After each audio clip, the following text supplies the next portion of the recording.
Meantime, a Superior Court judge has denied the Port Authority of Guam's motion to vacate a $14 million award to YTK Corporation and simultaneously granted YTK's own motion to confirm the award from an arbitration panel. Here's more.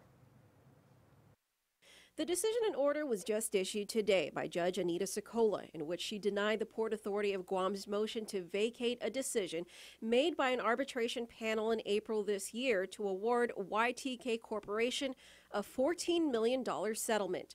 The judge simultaneously granted YTK's own motion to confirm the award. The arbitration panel was made up of attorneys Mitch Thompson, Caesar Cabot, and Cynthia Acube. The case dates back to 2001, when the Port Authority entered into a 45-year lease agreement with YTK Corp. To build a fisheries facility. However, under Guam law, any lease over 5 years needed legislative approval, which the port never got.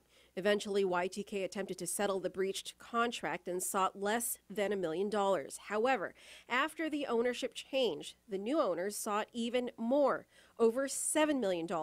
The case went back and forth in the lower and higher courts, but was eventually kicked back to an arbitration panel made up of the 3 attorneys, which eventually awarded YTK double the amount they had asked for. The Port Authority took the case back to Superior Court this year, arguing that the arbitration was untimely, that the panel disregarded the law, failed to, quote, draw its essence from the contract, and that the panel exceeded its power. In addition, the Attorney General's office was allowed to provide input on the matter.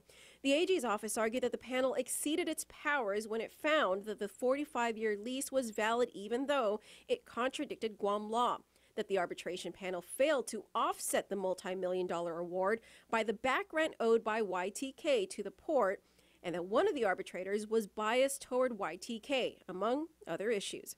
In her decision, Judge Sokola said she could only decide factors relating to conduct of the arbitrators and whether any of their actions violated law. She emphasized that she could not base her decision on the merits of the case. In addition, she ruled that because none of the AG's arguments were presented to her during court proceedings, she could not consider those arguments.